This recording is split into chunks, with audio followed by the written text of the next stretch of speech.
Tell us, how does somebody become an orthodontist? Well, you know, as Dr. Chavez alluded to, orthodontics is an incredibly high-level specialty. It's actually the first specialty in dentistry. Started in 1900 officially with the first school, and the competitiveness is, as you alluded, the beginning of dental school, finishing at the top of your class, getting accepted to a program of which there are fewer programs than there are dental schools. Typical dental school receives somewhere between 200 and 500 applications a year to fill somewhere between 4 and 16 spots. In Boston, there are, I think, 24 positions available, and between the three schools, Harvard, BU, and Tufts.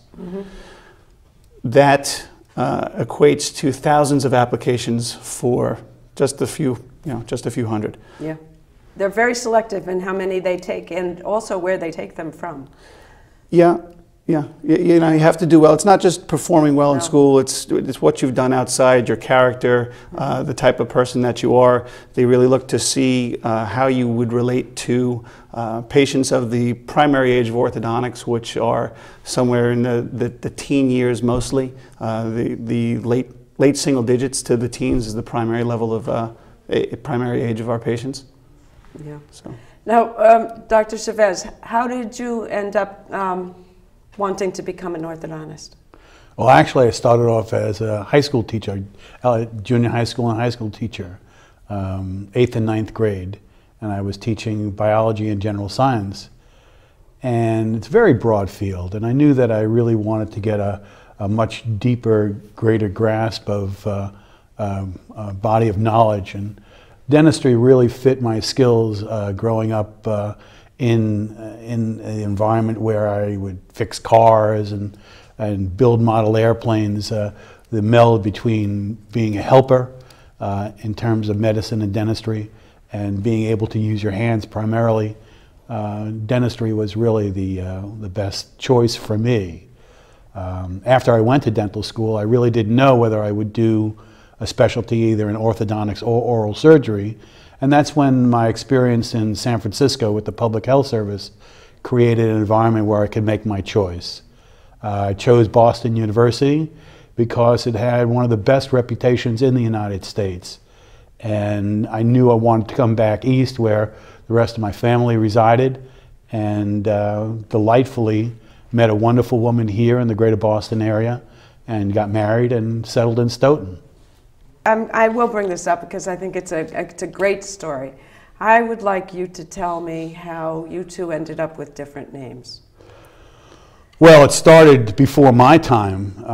You know, like so many individuals in our parents and grandparents, the bureaucracy sometimes makes an error.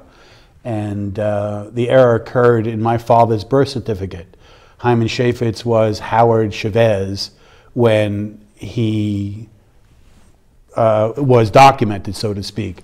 And he found that out during the war when he went for his birth certificate, and he found out instead of spelling the name, it was spelled as Chavez. He was a salesman and found that Chavez or Chaffetz was not an effective name as far as sales were concerned. So his manager says, why don't you try the name Chase? And so for business, my father used the name Chase. This is before I was born, obviously. So effectively, we had two names. And because it was on the... really? Right, yeah. Yeah. And because it was on the birth certificate, we were Chavez as we came through our educational experience. But Chase was used for everything else. And so that's how the name came into being. I have 4 children, and all of them are Chases now. None of us were born as Chases. We were all born Chavez, as were his 4 brothers. Yeah. And slowly, the whole family has changed their name except for him. You know, he's always been...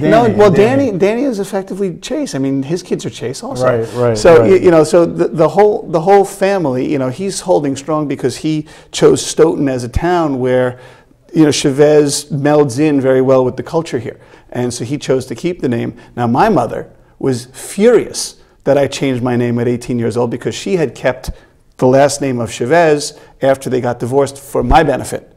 And I said, well, you know, I was very close to my grandfather. I feel like I kind of, to honor him, I chose Chase. Additionally, at the time I was planning on going into business, which coincidentally orthodontics is also a business. So I am very much a business. I am there.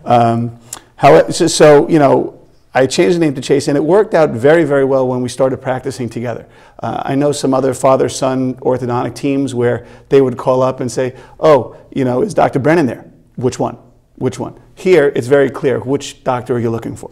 So it worked out well for us. Right. And that's where Arch came from. A, Andrew, R, Robert, and the CH for Chavez and Chase. Or Chaffetz. Right.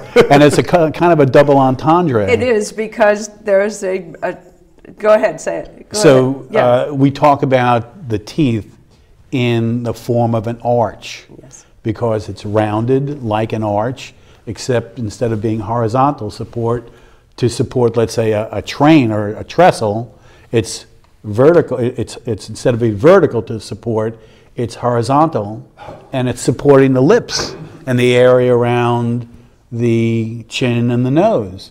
So the dental arch supports the lower part of the face, and that becomes the segue into the appreciation of the art of orthodontics. Because our job is to create a beautiful smile within the artistic boundaries and the support for the natural structures that exist around it. So you really have to have a great arch in order to have a wonderful smile. It's true.